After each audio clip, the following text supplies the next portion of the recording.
Blog Talk Radio.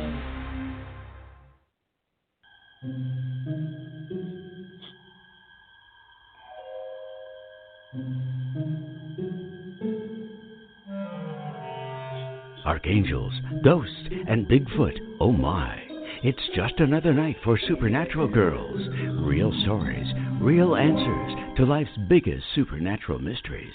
And now, for another exciting interview with paranormal experts from this world and others.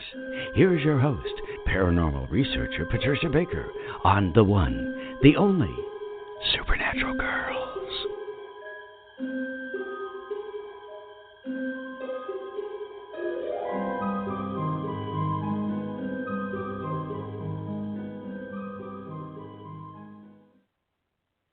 Welcome, everyone, to another exciting episode of Supernatural Girls Radio. I am your host, Patricia Baker, and I'm here with PK. How you doing, PK? Absolutely fabulous. All right. All excited. Good night. Good job. What can you say after you say? Because look at the guest we've got tonight. Wahoo! I know. We have a very, very special guest who's so dear to our heart. We have Bob Luca with us tonight. We're going to introduce him in just a few minutes, and you guys are in for a treat because you're going to hear a lot of things that you have not heard anywhere else. So get ready. We are going to have a terrific show tonight with lots of big reveals on what's going on in the world and all these prophecies that were given back in the day to Betty Andreasson Luca, Bob's wife, and Bob himself. They're now coming to pass. We're going to be talking about that and all the government harassment that they've endured over 30 years of it. And they've got Bob's going to tell the story tonight to all of us. So before we go there, though, you took a look at the royal baby, and you found some very interesting things in those numbers. So do tell. We got to know. Well, firstly, the nice part is the baby's birthday, of course, May 6th of 2019. That means that this youngster is going to be a very sensitive soul, and all that's well and good. But I've taken a look at the name that he's been given, Archie Harrison Mountbatten Windsor. Wow, where did Archie come from? I don't remember ever seeing that anywhere, but that's his name. That being said, A is the first letter of his first name is going to make him one extremely headstrong little guy. It's got to be his way or the highway. I take a look at the birth month and day, and that also tells me he deals with ultra sensitivity. So this little guy is going to be ultra sensitive to females. Look out, Mama, here he comes. He's going to be Daddy's boy, and that's going to be it more than anything else. He's extremely headstrong, but he will give and take. Well, loves change, but he'll be very low-key about wanting changes. They'll just kind of pop out here and there, detailed, but there's a strong compassion for the world at large, and that's great for his position. But there's a lot of family issues that are going to pop up around him, a lot of family stuff. And the one place that he's karmic and working with is he's missing the need to be more spiritual. He's going to have to learn that details are important, and he's going to have to kind of work off of that element. So I'm afraid that Mama's got to have her hands full. But of course, sounds that way. As much help as you can have being them. But this child is more daddy's than anything else. That's for sure.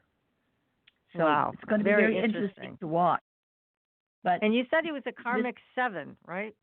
Yes, because he's missing the 7th. He's here to learn and to be taught. He needs to, this is very important for him to learn these things. And we're taking a look at this. Today is a day when secrets are made known. And, of course, the name came out today. That's one of the secrets. Right. But there are other things that are happening around that are going to be hitting the fence. And I say the fence because it's going to get people by the seat of the pants. This is going to be going on for the next couple of weeks. It's going to be like watching a bouncing ball.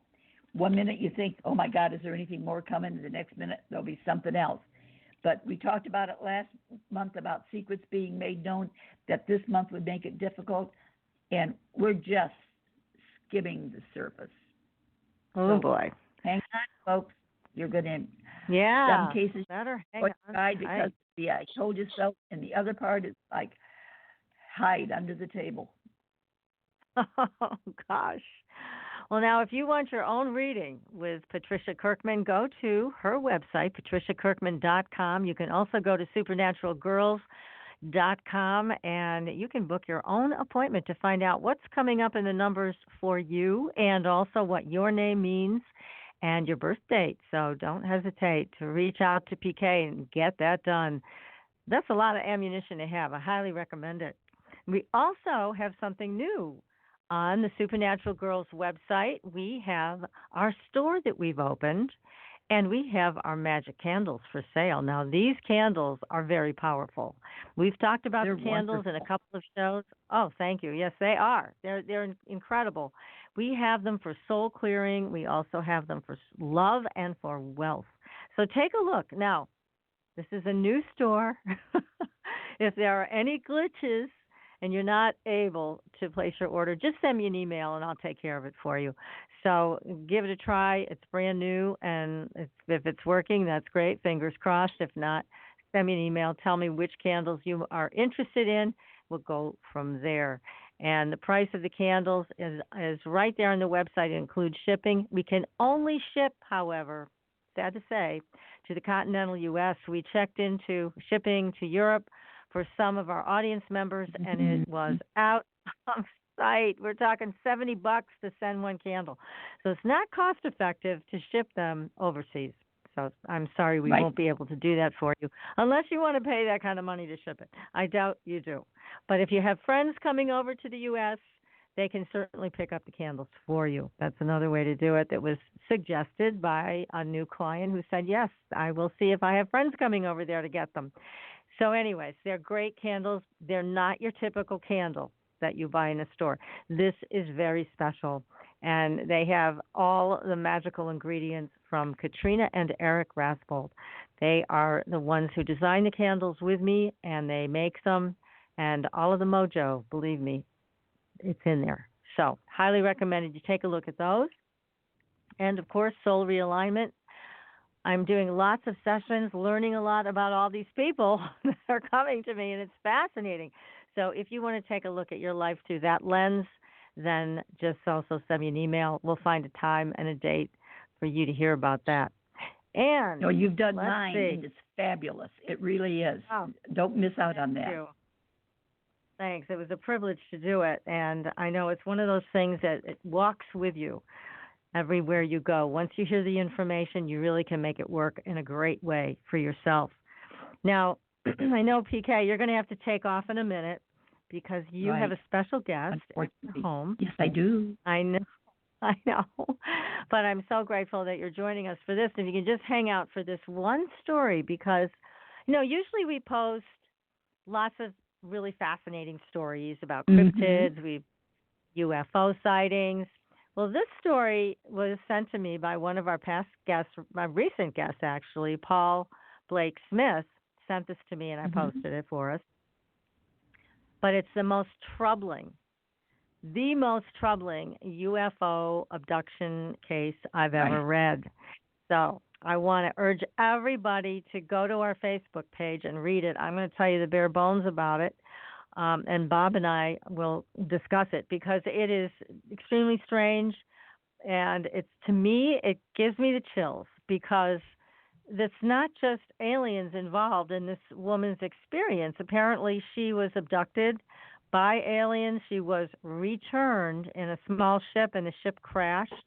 The ship was recovered by the military, and she was taken in handcuffs. I mean, this is a very, very upsetting story. So it speaks to the military being involved with a couple of different alien races. It talks about taking one of our own hostage, and we're going to talk more about this. It's not a good story, but I think everybody needs to hear about this. This also leads me to say something about some of the shows we've had in the past on the missing people, the smiley face killer. Had those detectives on, and Doc was on with us. you have to also consider that this might be a military operation and have alien involvement. So these are all questions that need answers, and we're going to see what we can dig into tonight. So, PK, thank you again for coming in at the beginning of the show. Thank you for my opportunity to be here. And, Bob, I'm going to catch you on the rerun. That's the nice thing that we can do. If I have to miss it, I can get it later. Thanks. Good luck, guys. Okay. Good night. All right. Good night. Now, everybody, you are in for a treat, as I said, because we have expert and author Bob Luca with us. He's going to tell us about the government harassment of UFO abductees and witnesses.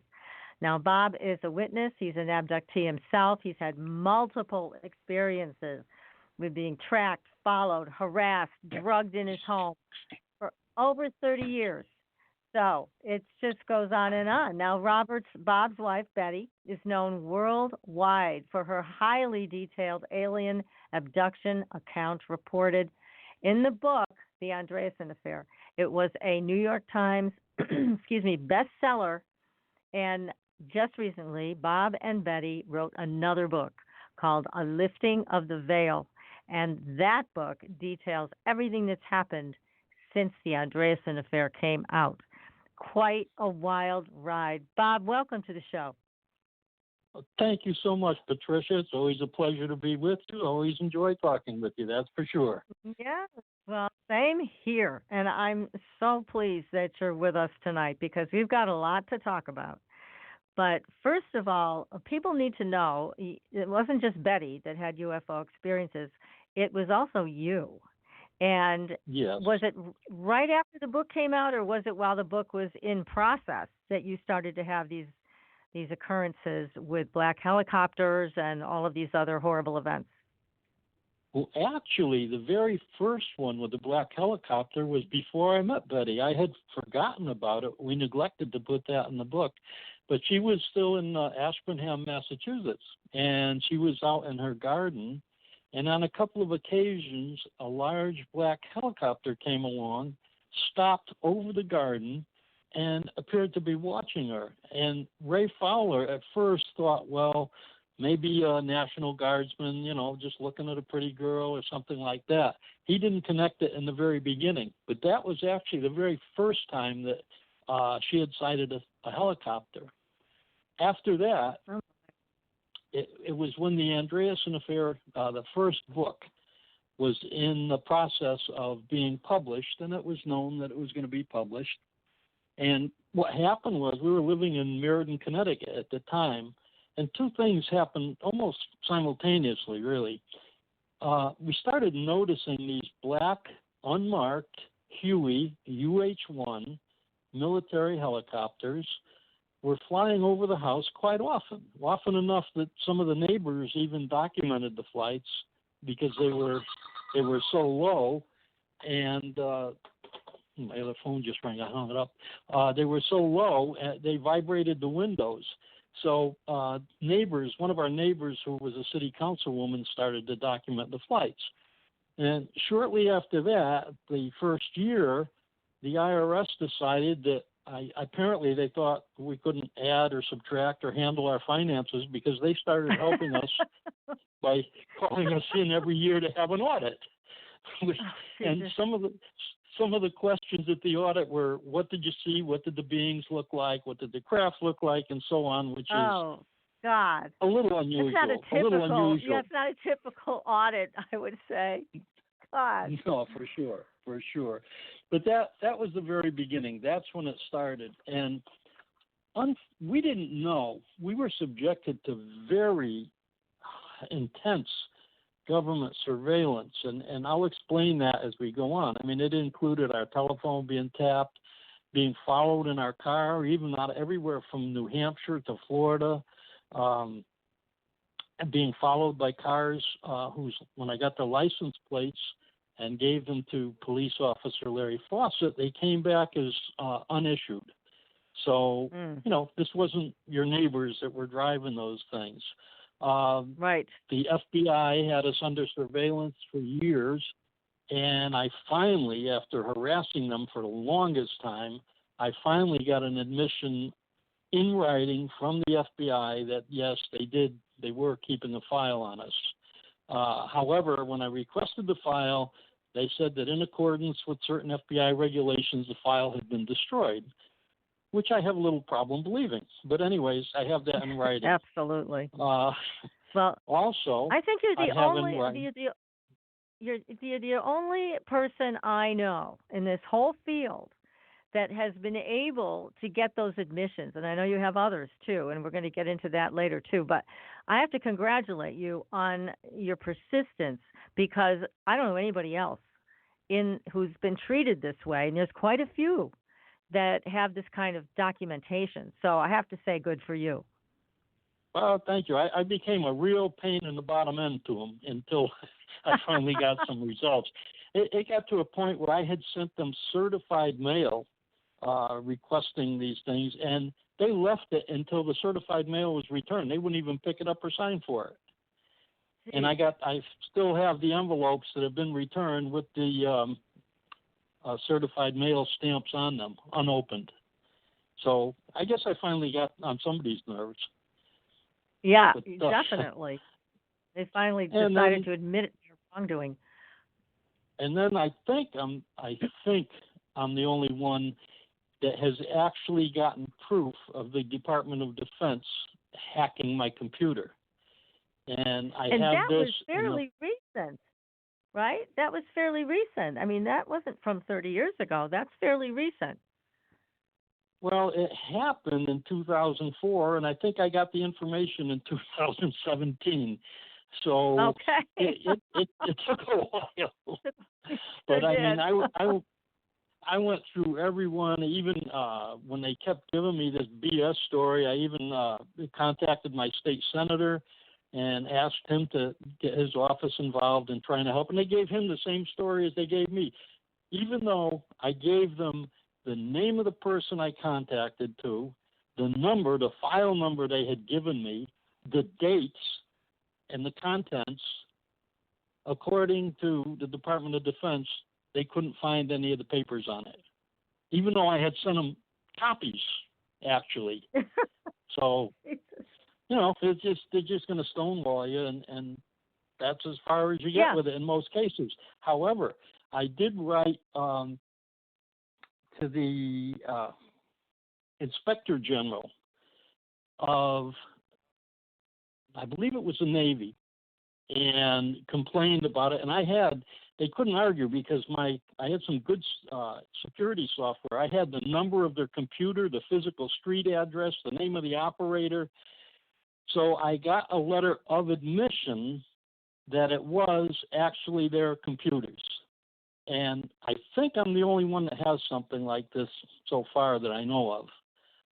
But again, it took many, many letters, a lot of time, just a real pain for me to try to get that far with them. Now, they were obviously spying on you for all these years. And you know what? One of my goals is to get you on Fox News with Tucker, because Tucker has been reporting all the UFO stories. I don't know if anybody else in our audience has noticed that, but usually if there's a UFO story, it's Tucker that's on top of it. So I think it would be great if you could have this discussion in a smaller format, obviously, a time frame, but with Tucker, because that gets you to a wider audience. A lot of people don't realize that this is going on, and that's why I thought this show is so important to have you here talking about. This is what happens when they find out you've had a UFO abduction, anything that they deem of import to them. They take it upon themselves to break all these laws and just start spying on civilians like you and Betty. So let's continue. Yeah, this is terrible. So let's go on from there. The other thing is they have no problem with threatening you. We had 3 different occasions. One, we were doing a lecture at MIT in Massachusetts, and Dr. Alan Hynek was there, who, of course, was the spokesman for the Air Force as scientific advisor. Now, during a break, he rushed over to Betty real quick, and he said, "Stick to philosophy and leave the military out of this." So from him, I think he was being nice. I think he was letting us know that, we're irritating somebody.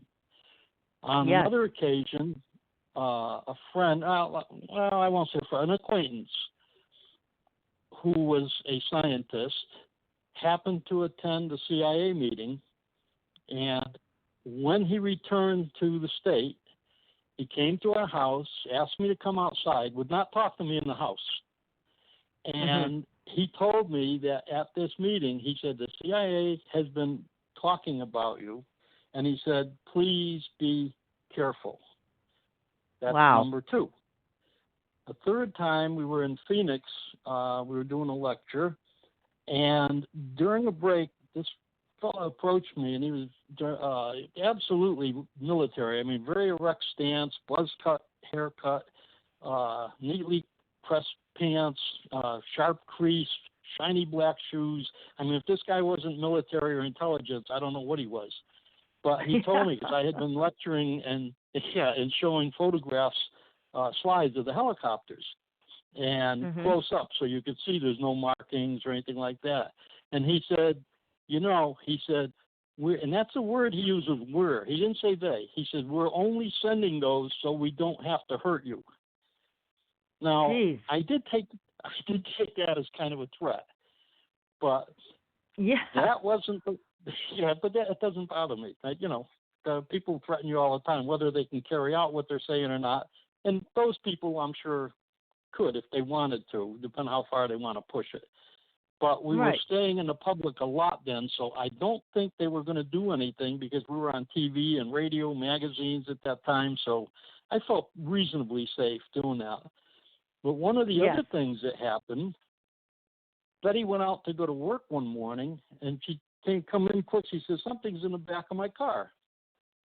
So I went out to her car, and there was a gallon jug, and in that gallon jug was a good-sized piece of rotted meat.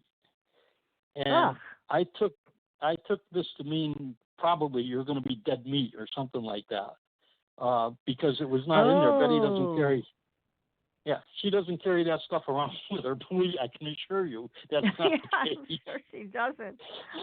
Usually we cook our food and we get it fresh, So I considered that another threat. No, I had one incident that was interesting, but I don't really know if it has anything to do with anything. I was a student pilot at the time. And I went to the airport and got the plane that I was supposed to be taking up that I had reserved. I got in the plane. I'm doing a pre-flight check. I'd already done the outside, got inside. And when I started moving the elevator controls, there was a loud, like, boing, boing, boing, boing, like the cable had snapped or broke. And this was an airplane that was fairly new. It was less than a year old. But, I can't say that was anything other than maybe a maintenance problem, maybe something that was just wrong with the airplane. It was a little scary, but they gave me another airplane the way I went. But that one made me stop and think a little bit. But, even though I take these things lightly, my sense of humor, Patricia. Yes, you've got a great sense of humor. Not much bothers me. But one time I was coming back from Massachusetts, and I'm flying along, and coming toward me, I see 3 black Huey helicopters. And all of a sudden, I'm all alone. I'm over a wooded area, and I'm starting to think, oh, my God, am I going to have a student pilot accident? Are these guys coming after me? Or, what's going to happen? Well, what happened is they passed under me by about 500 feet or so, and that was the end of that. But it just shows you the paranoia was starting to set in because I was wondering if something was going to happen or not. But well, that's the fine line here, and it makes it very difficult, if I can just say this, because I think with all of these eyes on you and cars tailing you and helicopters over your house, and we're going to get to the break-ins and the drugging also. I mean, of course, any normal person would start to question everything. And that may be part of their MO, that they want you to cross that line and look crazy so that nobody believes you. Well, that might be part of what they're doing. what happened was I became what you might call hypervigilant. We were going to Chicago to do some TV shows with Betty and I and police officer Fawcett. And I got to the desk, and I just gave the guy my name and whatnot. He says, "Oh, Mr. Luca's already boarded." So I said, "Well, must be, another guy with the same name." I says, "Well, my name is Robert, and I'm from Cheshire." He says, "Yeah, he's Robert Luca from Cheshire has already boarded the plane." So what? Larry, oh yeah, and Larry Fawcett witnessed this. But it got to him too. Anyway, we got on the airplane, and the seat that I was assigned was there. Nobody was in it, so I figured, okay, I think this is their way of trying to let you know we know where you are, what you're doing. We got an eye on you. Yeah. Trying to make you nervous. Well, it doesn't work with me because I figured, hey, we're going to Chicago. But Larry, who was sitting in back of us, he's sitting there, and all of a sudden he feels something like a pinprick in his neck, which is, probably a nerve or something on his shirt and whatnot. And so later on, he told me, "I thought somebody jabbed me with a needle." Oh God! So, it's not. You can laugh about it now because it was getting over the line, but you can see how it can happen, to anybody. Oh, and absolutely. Here's a trained police officer, Larry Fawcett, his mind was spinning with what are they doing? What are they going to do to us? But I have to, just for a minute, I want to change the subject because I know you knew Larry very well. I did, yeah. We were up in New Hampshire. There was an area that was having a lot of UFO sightings. It was verified by the state police and by a lot of witnesses. And a fellow that was a newspaper reporter contacted Betty and I, and we started going up there. Well, there was one area a few miles out of town, and it's very rural, where every now and then they would see UFOs coming right over this field. So Larry Fawcett and this journalist and another police officer, three of them, decided to go up there and sit in the car in the open field and just wait for a few nights. Well, they didn't have to wait long. It was either the first or second night. They're sitting there, and these lights started approaching the field real low, and they were not airplane marker lights. They were different colors and whatnot. Now, here's two police officers that are armed, and a journalist. And you know what they did? They started the car and got the hell out of there. Oh, are you kidding me? Oh, no, God. I didn't know Larry was such a baby. Oh, God bless him. Well, that is something else, huh? That was just, I couldn't help it. I know. It was just hilarious. It cracked me up. You know what, Bob? You also bring up a really important point. A lot of people get very freaked out. They think they want to see this. And I've even had skeptics that have seen it, and it just totally turns them around. They get extremely terrified. And thank goodness you and Betty are so grounded that these things don't scare you. And certainly the government or whomever they are, I think it's more than just the FBI and CIA that were bothering you, but it just, you guys have been able to weather the storm, which is not easy to do. So good. Well, it's what you call the moment of truth, I guess, when things come right down to the wire, and there they are in front of you. Like Whitley Strieber, I know you know Whitley. He invited us up to his cabin in New York where he had all those sightings, and he said, "Would you like to come up and see him?" So we said, "Yeah, sure." And he said, "Well, aren't you afraid?" That was the first thing he came out with. So we said, "No." Yeah. Unfortunately, we didn't get our schedule together with his, and we never got to go. But I really had hopes that we would see the beings that he had, because they're different than the ones that we had, been in contact with. Yes, exactly. Yes, they were different. So, that's too bad that you didn't hook up with him before he left New Hampshire. Wow. I know. I wish we had. I think California. Yeah. I keep hoping now. I keep hoping that one group anyway will return, because I have so many questions, and I would like to get some answers at least. You know, I'm getting up there to 80 now. Before I leave this earth, damn it, I want to find out what's going on. I'm right with you. I think it's about time they answered our questions. So that would be great, Yeah. you know, to have that next experience with an alien or ET and find out, well, what are they doing here? How many races are there on this planet? We know there's many. I mean, certainly more than 3. Oh, Betty was told back in the 60s that there are 70 some odd races. And I have read reports from some military personnel that said they personally had seen 43. So, and then I've heard a couple that said there were over 100, but I don't know. I can only go by what they told Betty, if hoping that they were being honest, or maybe that was it at the time, and it may have increased or decreased by now, because that was in the 60s, which of course is some time ago. Right. Yes. Yes. But they are here, and Betty and I have seen basically the Greys and the tall, what they call the elders. They're very tall. They're about I'm 6 foot, and I come about up to their shoulder, so they're probably 7 foot or better. Yeah, very 7 pale, feet tall. Yeah, very pale skin, blue eyes, and they were the only time I had seen them, and she had seen them more than me, but the only time I had seen them, they were in long white robes, not clothing that we would associate with what we wear. And then there was a group of little ones that are like a foot and a half tall maybe, and Betty had done some beautiful artwork depicting them so people could see what they looked like. But those are the only ones that we've seen. Different craft we've seen belonging to the same, I was going to say the same aliens. However, the craft that Betty saw did differ from the ones that picked me up back in 1967.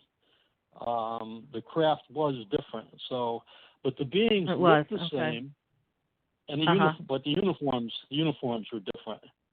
So, one thing I have to tell everybody also is that your wife is not only beautiful but extremely talented as an artist, and she was able to draw all of these and paint all of these ships and the aliens and their uniforms in incredible detail.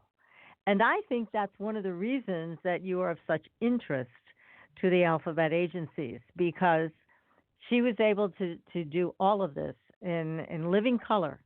But again, here's the thing that bothers me. You guys offered to sit down with the alphabet agencies and tell them everything you have. Here's what we have. Here are the paintings. Here are the drawings. Here are our notes. And they didn't want to do that. They wanted to play the skullduggery, this cloak and dagger nonsense, and try to intimidate you. I find that appalling. I mean, you are citizens of the United States, and there is supposed to be some freedom here, last I heard.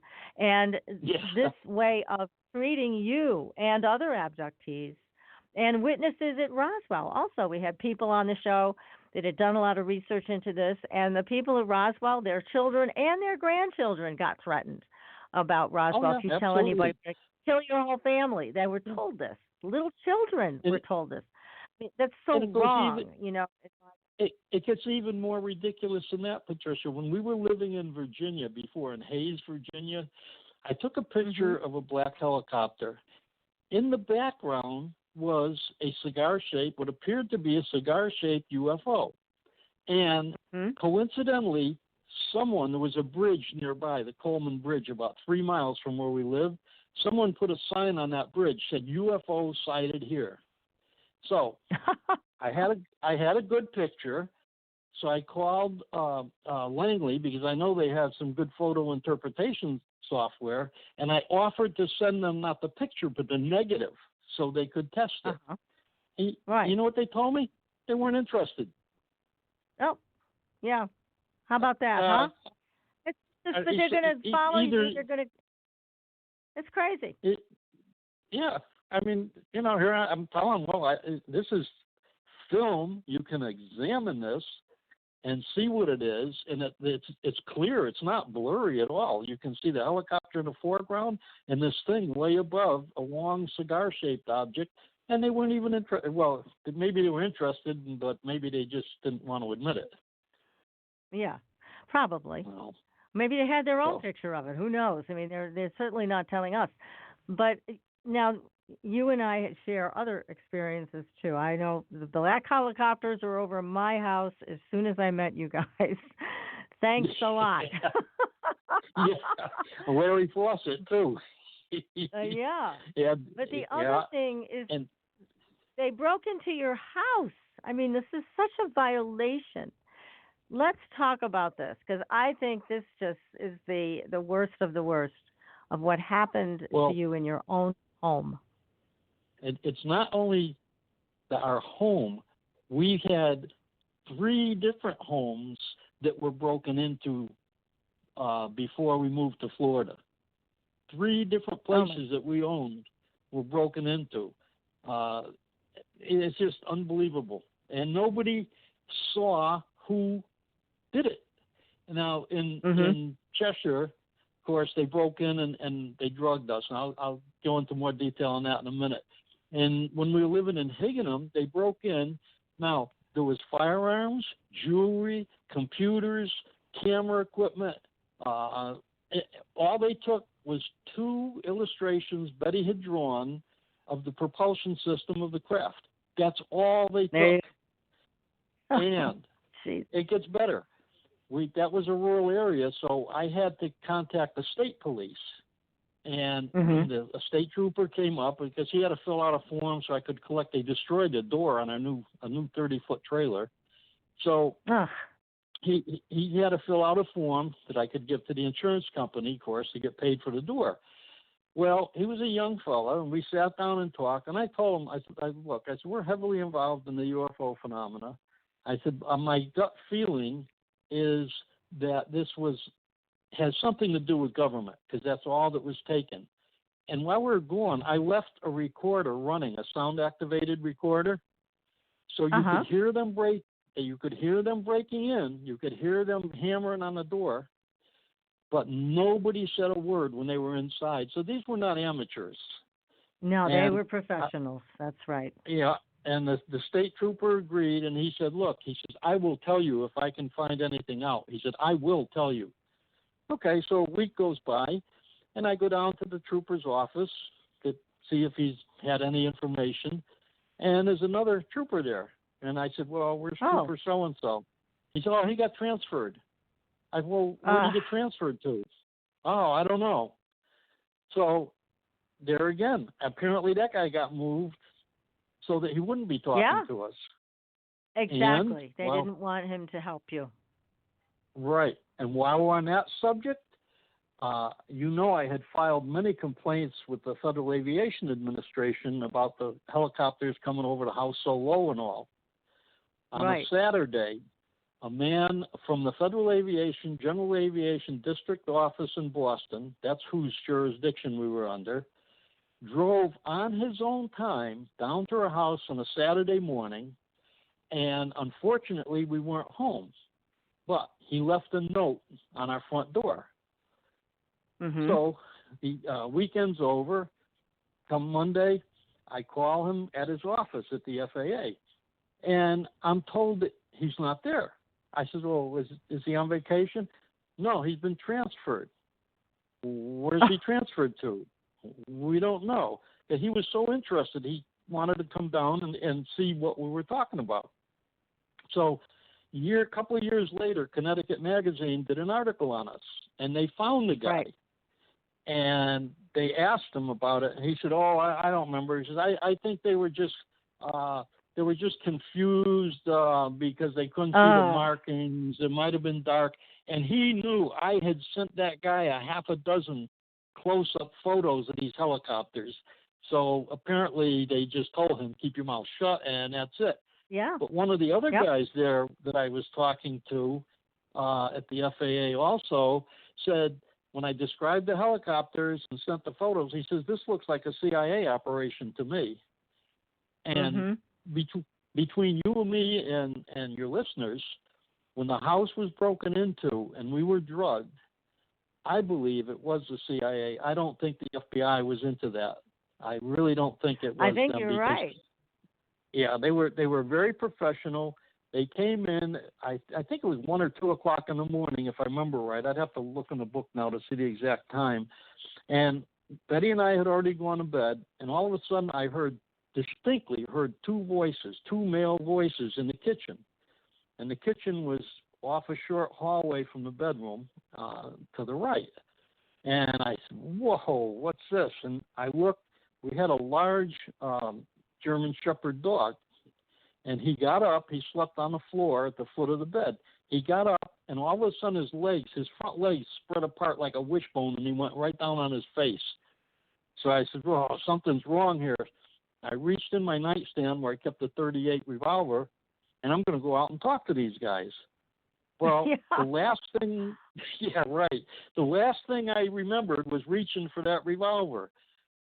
We got up in the morning, and boy, I had a wicked headache. I mean, kind of almost like a hangover, and so did Betty, and Betty doesn't even drink. So we went to work, and we came home that night, and she said, my left arm has been hurting me all day, and she's right-handed. I said, that's funny, because my right arm has been really paining me all day. So we took off our shirts, and right where a little lower than where you get a vaccination, there was about 1.25 inch diameter black and blue mark. It was black and blue and a little bit of yellow, and right in the middle was a puncture mark on both of us. So I called our family doctor, and I said, look, if we go and, get a blood test, will anything show up? And he said, no, it's too late by now. He said, no, blood test won't reveal anything. But the other thing was we were kind of in a fix because, we thought of calling the police. And what are the police going to think? They're going to think we're nuts because they already know we've been in the paper about the UFO phenomena. So we can't call the police. Especially back then. Yeah. Yeah. So nobody's going to believe you. So we just had to keep our mouth shut about it. And then we had all this going on. And then in 1982, Larry Warren, here's Betty and I talking on a radio show. No, he saw the Hartford Courant newspaper. He saw an article on it. So he called me at work. And he says, I've been in the military. He said, I had a UFO experience while on active duty. And he said, I'd really like to talk about it. So I gave him our address, and we made an appointment for him to come over the house. And Larry came over and told us about what now is known as the Rendlesham Forest incident, the landing of a UFO outside a U.S. Air Force base. And it has grown. A lot more witnesses have come forth since then.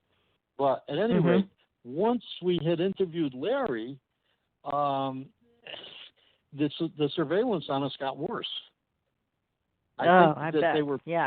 They were, and where he lived in Southern, he and his brother were out one night, and they grabbed Larry and beat the hell out of him and split his skull open. Yes. And that was not a robbery. It was a very dangerous situation. Yeah, that was not a robbery. So, no, you're right. It was very, very dangerous times for Larry. Yes. Yep.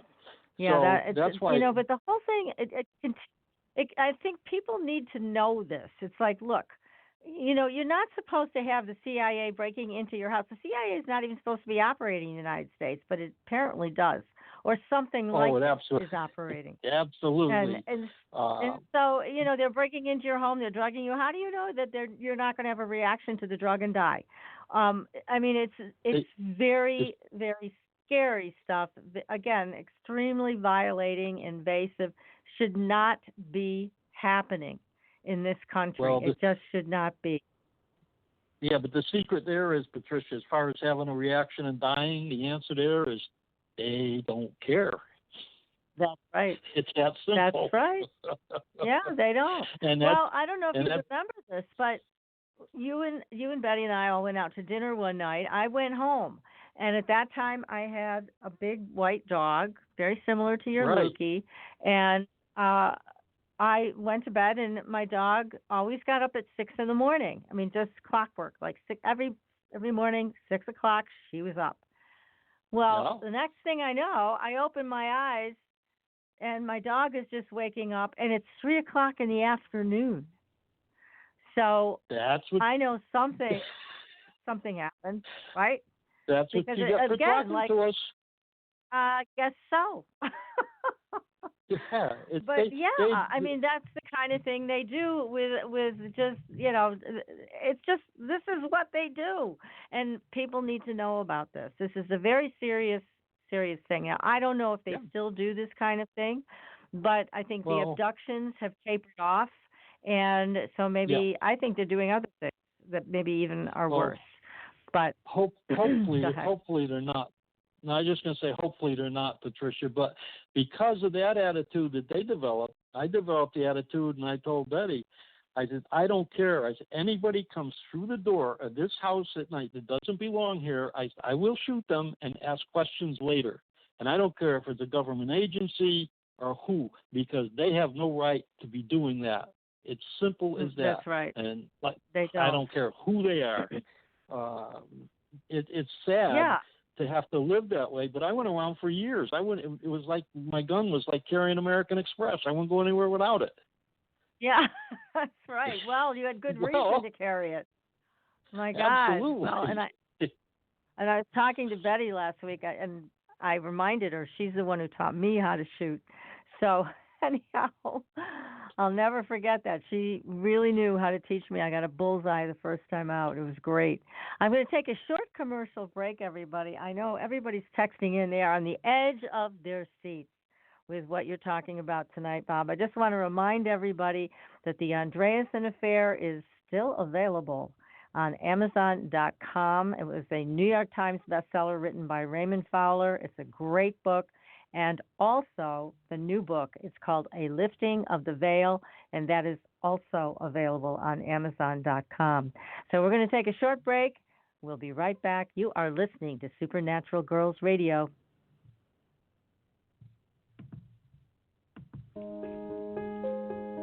Pure essential oils, specialized minerals, and a revolutionary anti-aging technology. Astridian combines the best of all scientifically proven ingredients in easy-to-use creams, lotions, and concentrated serums. Astridian's advanced line of products take your skin to a new level of being healthy and beautiful. We offer a variety of collections that address all your skin concerns. The Essential Anti-Aging Series treats and moisturizes your skin for a long-lasting, younger look. The Multivitamin Series promotes healthy skin with high-quality vitamins and minerals. The Sports Series restores skin from cellular damage and stress. Astridian also offers a revitalizing solution for hair and a professional series for doctors and medical spas. Visit astridian.love today and begin your new journey to healthy, beautiful, youthful skin. Astridian, beyond your expectations.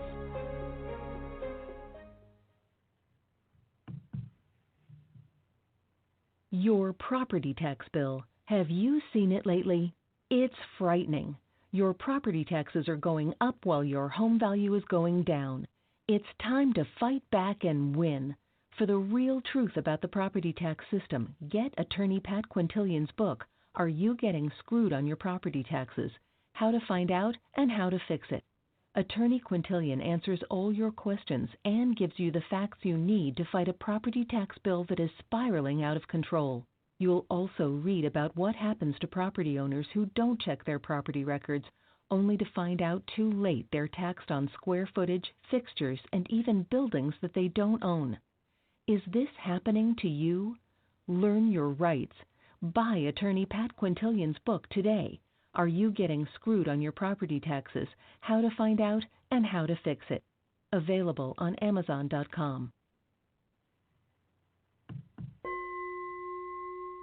Are you ready for a new experience of freedom and powerful connection? Would you like a positive, effortless change in your life? Then come to CosmicFusion.com, where we offer the most advanced energy clearing and expansion techniques in the world, with a quantum vortex energy to activate your divine blueprint and life's purpose. When your soul leads the way with cosmic fusion and quantum vortex energy, you can break clear of past difficulties and blocks with the power of the Source. With cosmic fusion, the Source energy does the work for you. It's easy and effortless. Listen to our free meditation right from our Cosmic Fusion website, the Cosmic Code Meditation. Sign up for one of our interactive webinars today. Come to Cosmic Fusion, www.kosmicfusion.com, to experience an effortless awakening and transformation. Are you ready for an upgrade? Are you ready for a new experience of living in the fifth dimensional magic and powerful connection? Then visit CosmicFusion.com today. CosmicFusion.com. Welcome back, everyone, to Supernatural Girls Radio. I'm your host, Patricia Baker. I am here with my dear friend and great guest, Bob Luca, who is the author of a new book with his wife, Betty. It is called A Lifting of the Veil. And we are talking tonight about some very, very startling facts about what the alphabet agencies do once they find out you've had a UFO abduction experience. Now, Bob, you do have a great sense of humor. And, excuse me, I want you to tell the story of the missile that, excuse me.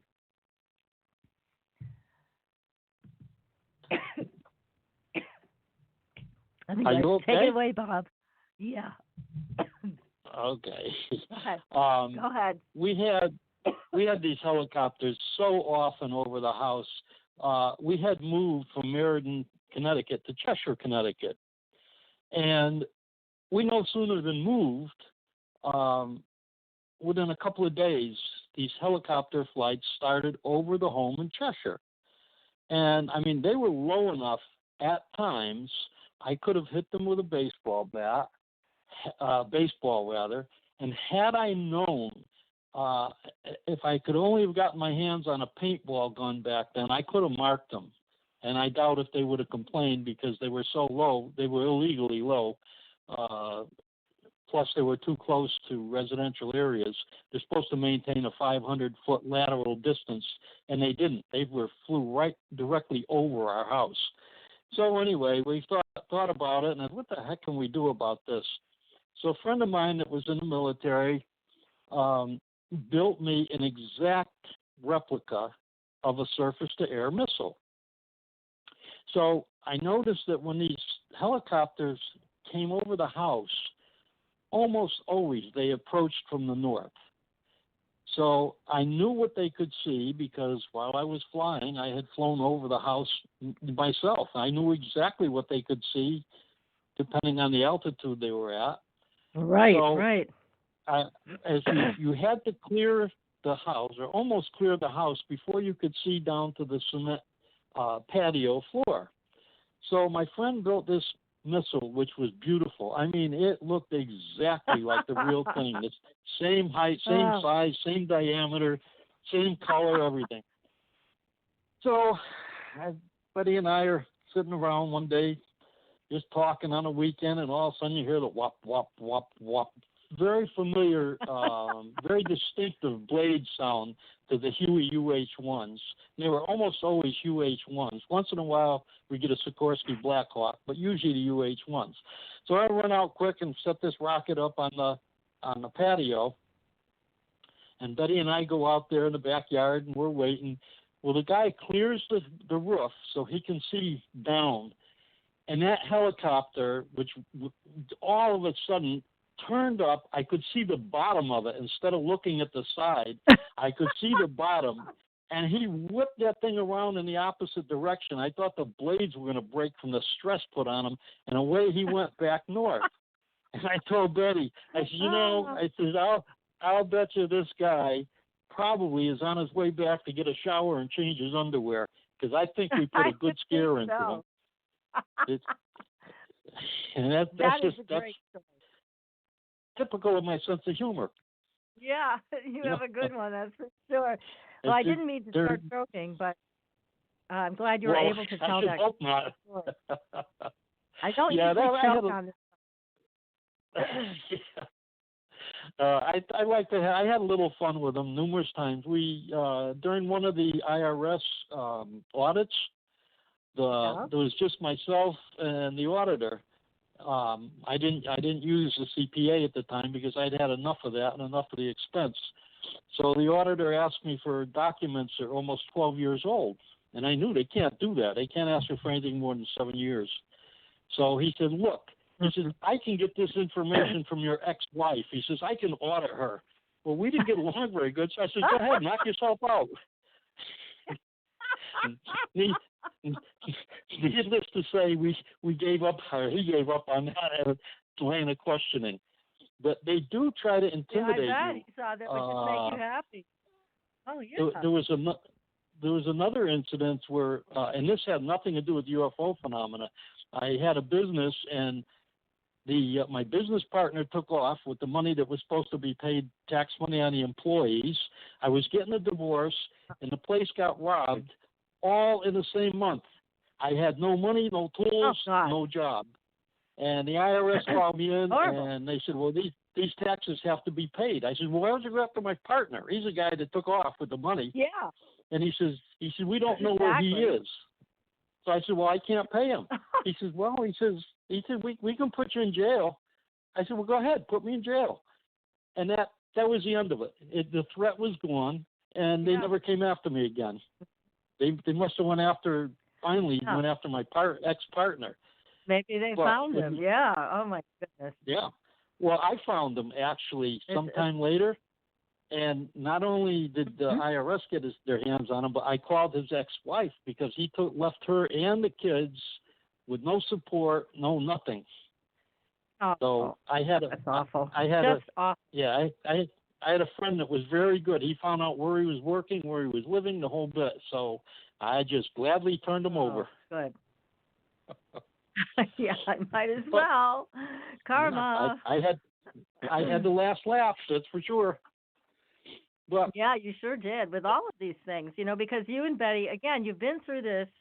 This has dominated your life for a very long time, and you've done remarkably well given the amount of pressure and the amount of psychological warfare that they were doing to you. I mean, you guys were just tremendous through all of this kind of stuff. And I know you still have very interesting paranormal experiences that happen in your new home. And you're still going through it, but in a different level. It seems like the government harassment or whatever, whomever they were, that's backed off a little bit. But you also have come across, and we want to get into this tonight. I know you and I discussed this off air.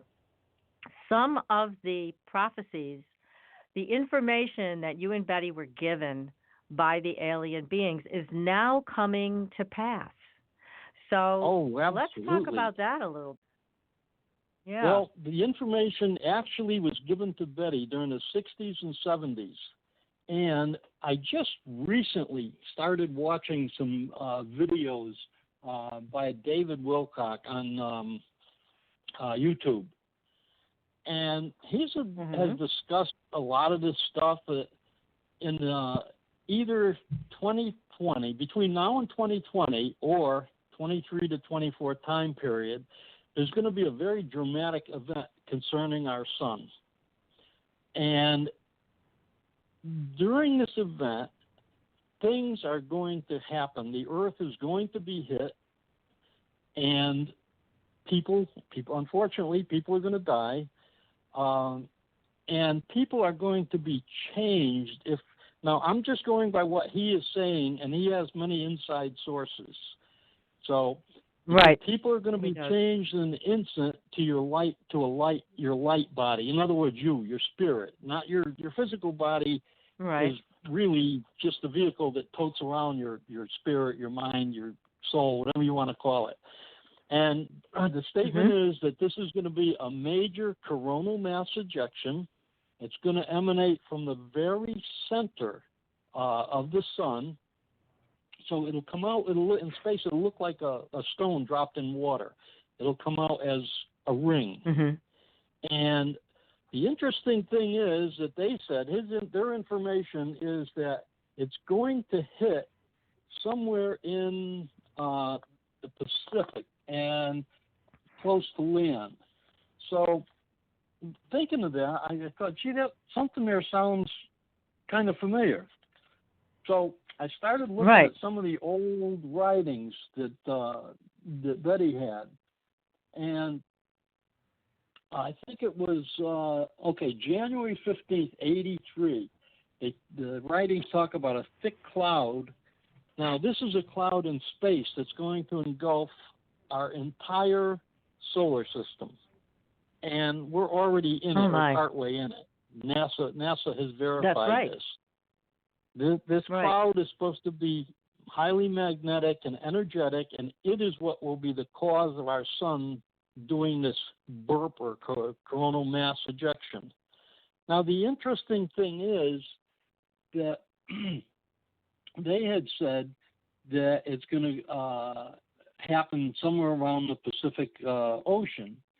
Well, when we looked at one of Betty's writings, January 15th, 1983, it says, the thick cloud is scattering the penetration of light and the streams are bouncing upward, changing the downward patterns.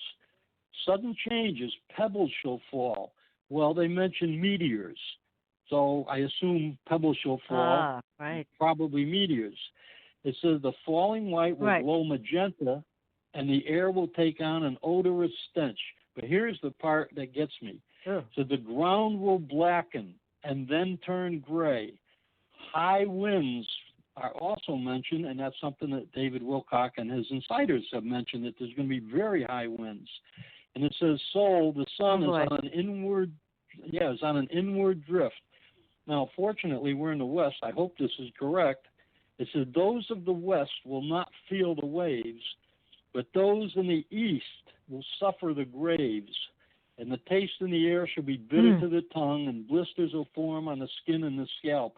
That sounds exactly, like the eastern portion of the world.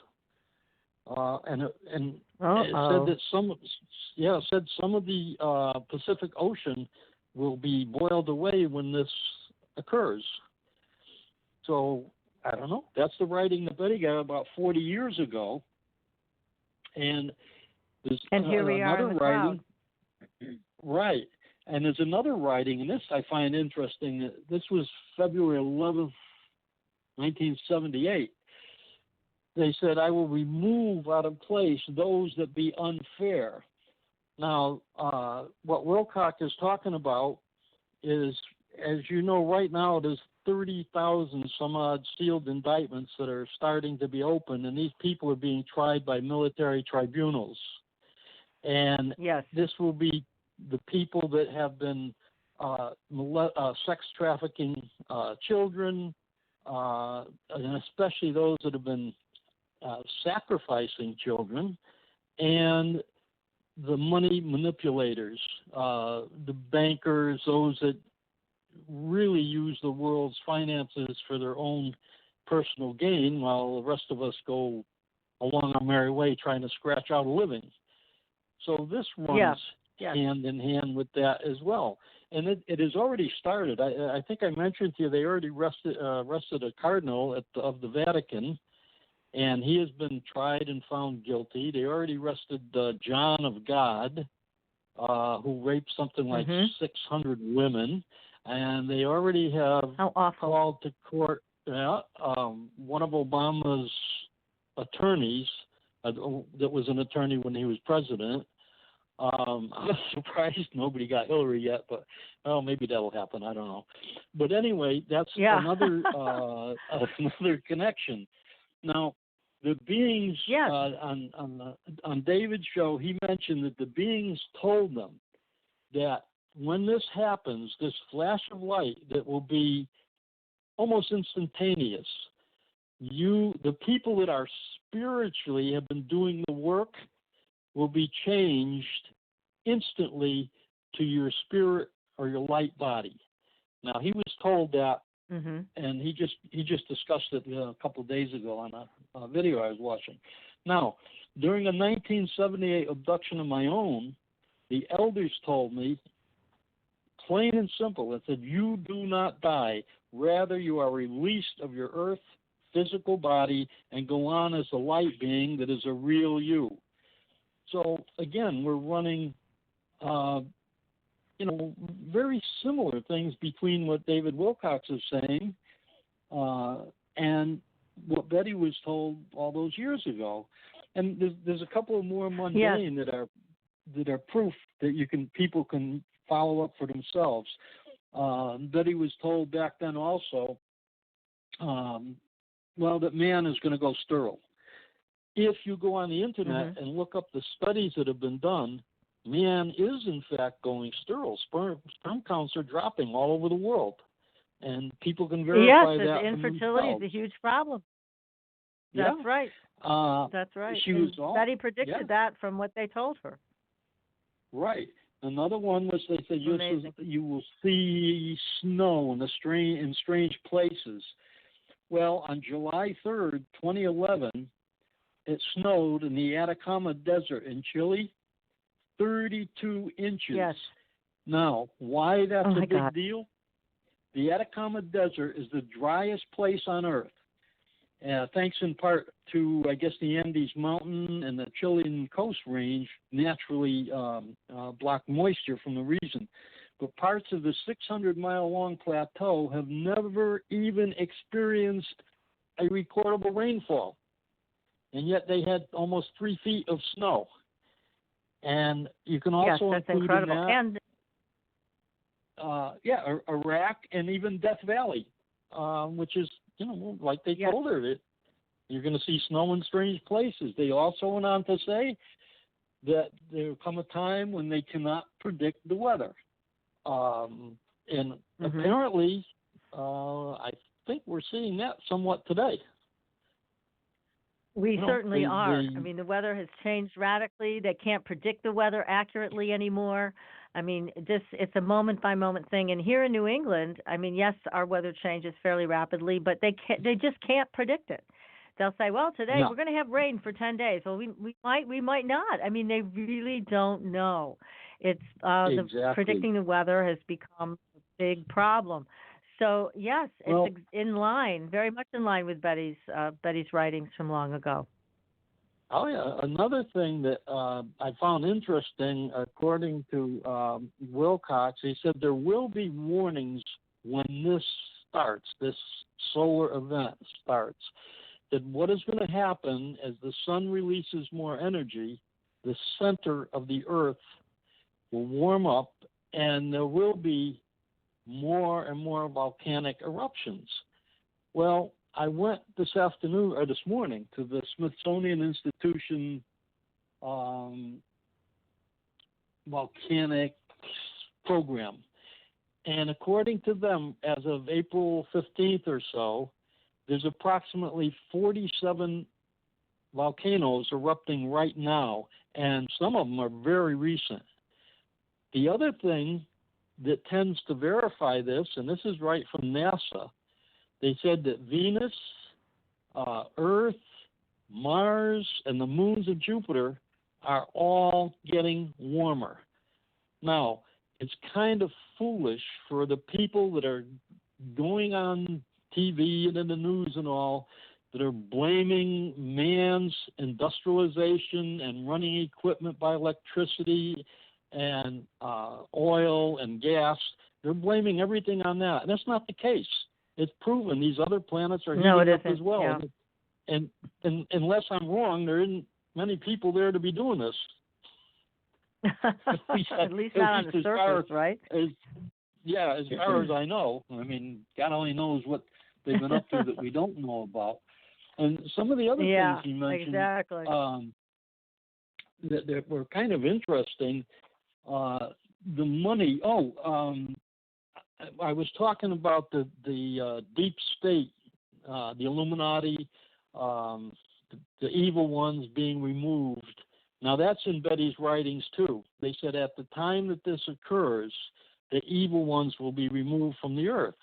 And what David Wilcox is saying is that a lot of these indictments are for, like I said, the ones that are doing terrible things to children, and the ones that are the money manipulators, the Illuminati, the world bankers, and the indictments are for a lot of those people.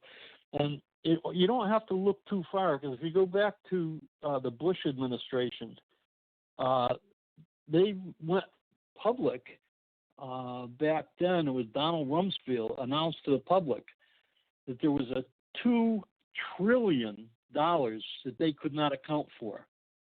Now, that's enough money to start a new civilization. I mean, yeah, I'd like to have it a really little is. of that. Yeah. Now, me too. and then during during the Obama administration, of course, we saw our national debt double. But before everybody gets all excited and starts cursing me out, I'm not saying that Obama was responsible for this, but what I'm saying is that it seems that no matter who is president or what administration is in, these people that are siphoning off this money have total control. It appears yes, I do. that the money is gained by severely overcharging. Like when you look at an airplane that costs $1 billion, you have to ask yourself, yes. That's a lot of money for an airplane. So it looks like what's happening is the government is being charged these ridiculous prices for a lot of the things that they are purchasing, and this money is going into the secret space program, which benefits not you and I. And the interesting thing here, yeah, for sure, during the election in 2016, if people were paying attention, Vladimir Putin threatened at that time to release information about the secret space program, because most people in this country don't even know there is one. Back in the 80s. Yes, I know. It's not talked about. Betty and I met it's someone. so funny because Go ahead. I was just saying, Betty and I met someone in the military, that showed us documentation, photos, and whatnot. And he said that at that time, they had a United States space program with spaceships, not satellites, spaceships. And that was in the 80s. So, I mean, how much money could they have How far drained? have they gotten? Yeah. Well, you remember, Gary McKenna. He's the guy that hacked into the Department of Defense computers and found out that the United States Navy has a space fleet. He also found listings of non-terrestrial officers. And for his trouble, the United States wanted to bring him to this country and put him in jail for 7 years. However, in England, thank God, they will not extradite him. So he has been able to put this information out and at least make people that are half awake aware that this is going on. And the Navy, most people look to the Air Force, they know about UFOs and all. Not really quite accurate, because the Navy is much more heavily involved in the UFO phenomena than the Army and or always the Air has Force. been, even with the paranormal stuff. Yeah. Right. I mean, I remember Andrea Puhovich. And Andrea was the one who told us about Project Penguin, which was started in 1944 by the Navy. And he's the one that clued us in, that told us that, in fact, it is the Navy that is behind a lot of these things. And after I met you and Betty, somebody who had a friend in Navy intelligence told him that my name was in their database. And I'm like, again, why the nice. Navy? But that, see how you have enriched my life. It's just amazing what they do. Let me ask you this, Bob. Again, we could talk all night about all your fabulous ventures with alphabet agencies, but I do want you to tell the story about the FBI showing up at your place of work, because that's a funny one too. But what do you think this story is about? Lorraine Cordini. This is the lady I talked about at the beginning of the show. The story, for everybody in our audience, is on our Facebook page. Go take a look at it, read the whole thing. It's fairly detailed. But what do you think was going on here? They took her, they handcuffed her, they took her away. She had just crash landed in a UFO as an abductee. What in the world were they doing with her? I think probably they were either erasing memories or putting in screen memories, because the last thing they would want was for her to come out with exactly what happened in any kind of detail.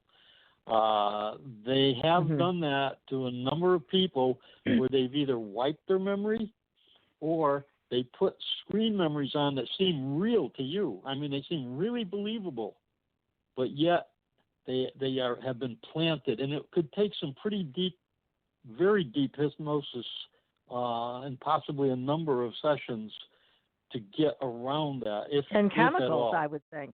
I think medication too, pharmaceuticals used at the same time. But she also. Yeah, go ahead. You know. Oh no, I was waiting. I was just going to say, as we know, they have no problem using chemicals on people. No, we know that. Both of us know that, and Betty too. But with Lorraine, what I really.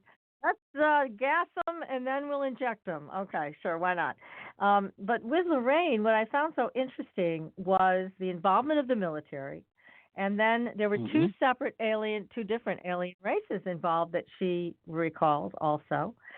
So it's again, it concerns me very much, especially given the fact that when we had Kevin Gannon on and Doc talking about these young men who've been abducted. And one of the things they talked about that had not been revealed in the show that they were on oxygen is that the men who were taking the young men were military trained. So I have to start putting these pieces together here and wonder if this is a continuation of these UFO abductions. I do think there's alien involvement, and I know Gannon and Doc would not agree with me. That's fine. But the way they're able to spirit these people away and then they bring them back and there's no sign of how they were even killed, there is something else paranormal going on. And now I read the story about poor Lorraine and I think, well, this is going on back in the 70s. So it's just a very interesting case. You know, and I feel for her in this. It's a terrible, confusing experience with military and two different aliens and crash landing herself.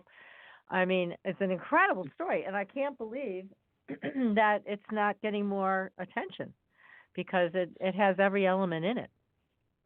Oh, sure, but you know, the thing is, the thing that is irritating, you would look to our military to protect us, and that's not. That's not the case. You can be as fearful of them as you are of some of the aliens, and all the aliens do not get along. By the way, so there can be one group that's doing one thing, and another group that's being friendly and trying to help. That's going to be a big problem to sort out when all this stuff breaks, which hopefully will be this year. Yes, I hope so. Because it's, people, you can't deny it anymore. They can't deny it because that's what John D'Souza told us, who's former FBI. He said they're not even bothering to try to deny it because everybody's got a cell phone with a camera. Everybody's got access to using their cell phone as a video camera. So how can you continue to deny this stuff? Oh, yeah. But, back in 95 to 2000, when we lived in another part of Virginia, Hayes, Virginia, I had something done to me a couple of times, and I don't know what. I've never been hypnotized for it, and this was after we had been drugged by the CIA or whoever in Cheshire. Several mornings I had woken up, and my underwear is on backwards, my T-shirt and my undershorts are all, they're all stained with this pink stuff. Like what? Remember Betty Hill reported a pink stain on her dress when she was abducted? On her dress, yes. Yeah. Yes.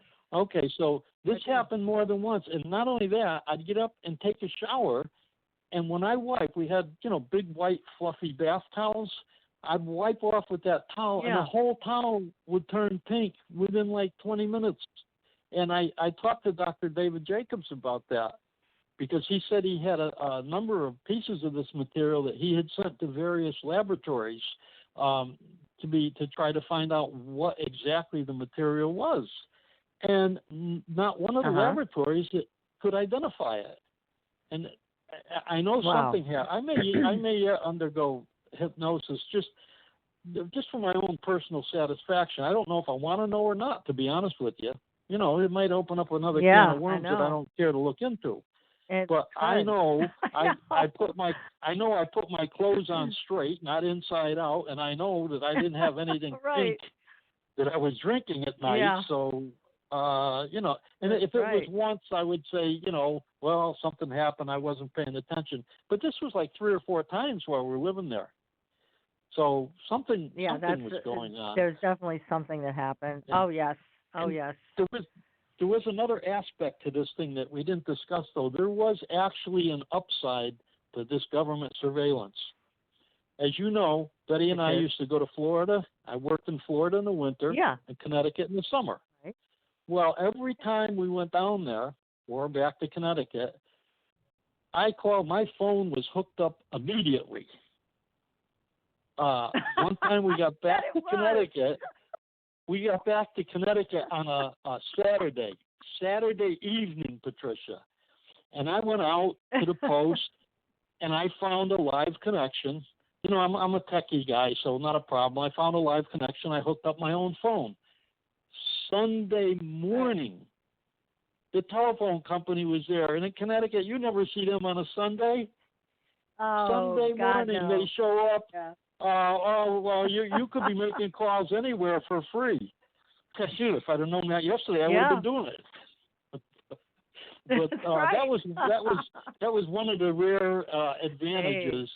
Other than that, we had a number of experiences. One time, just going home from work, I made several stops. I was followed by 3 different police cars all the way to where we lived. Okay. Another time we were had an escort. Nice. Oh yeah, we were in Tennessee, and we're going down Route 40, and all of a sudden, snap! The water pump broke and went through the radiator of my car, and I was just passing a tractor trailer. So I got by the guy. Yeah, he slowed down, thank God, and I pulled off to the side of the road. We weren't there 25, 30 seconds, and it was a state trooper right behind us. And it just seemed like someone was always around. I literally saw cops looking at our marker number, and I don't know if they were writing it down or whatever, but I mean, I'm not on the most wanted list or anything, so, you know, it wasn't related to anything like that. But, that's right. Things like that were, you know, it was an advantage if I wanted to make a phone call. Yeah, few of them. Right. Well, they always had tabs on you, except for one night when they didn't. That's so right. Please tell the audience. Well, as you know, Betty and I aren't big fans of cold weather. That's for sure. Right. So one night we're in Connecticut, and it was really getting cold. So we're talking to each other. It's cold. I don't like this, and so on. So, well, my trailer was parked over at Eddie's house. We could get it and go to Florida. And, of course, Betty is all right. Yeah, that's a good idea. So about 1 or 2 o'clock in the morning, I get my truck, and we head over to – my friend Eddie was nice enough to let me park the trailer there because he had a big yard. And very quietly, I hook up the trailer, and Sunday night we're off to Florida.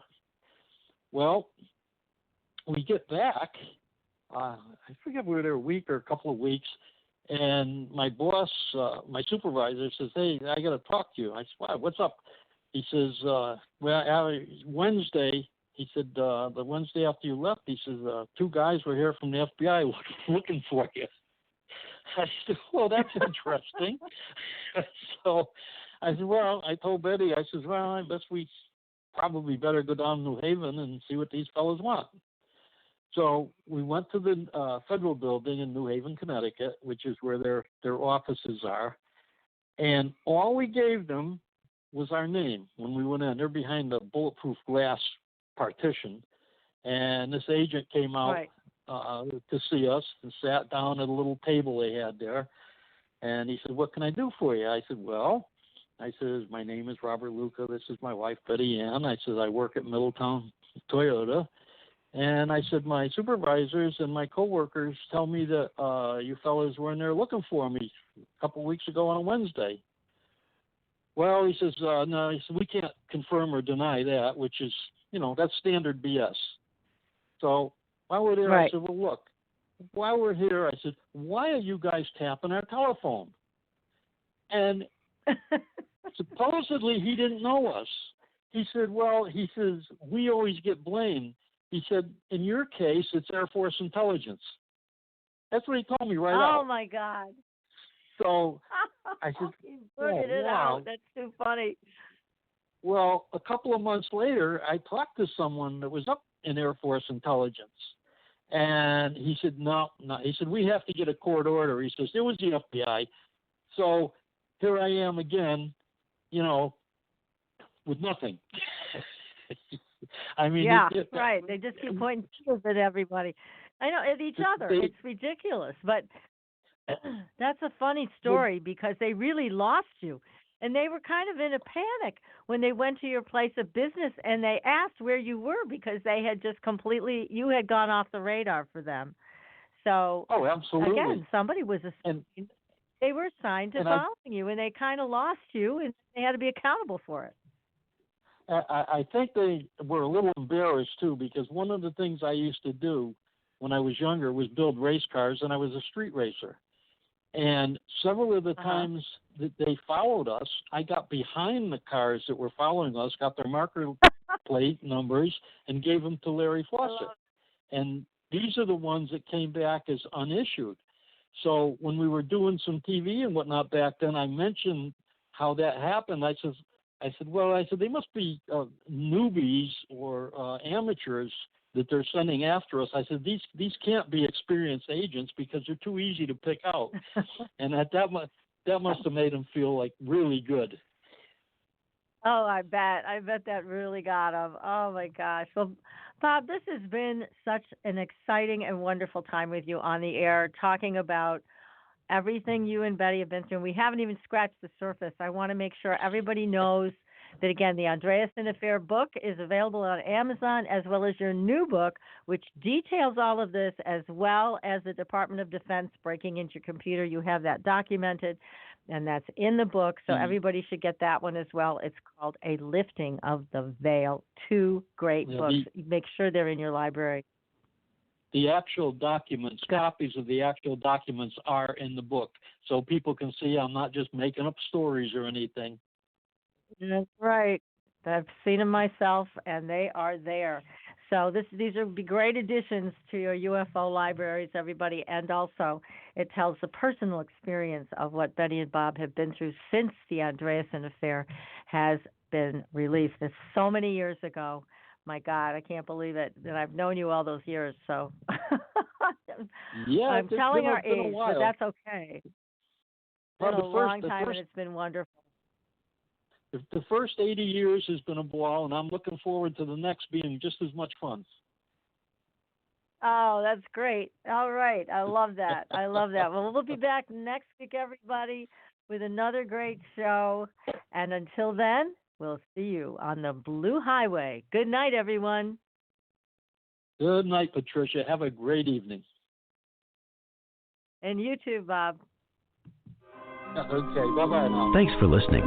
Tune in next week for another radio adventure with Supernatural.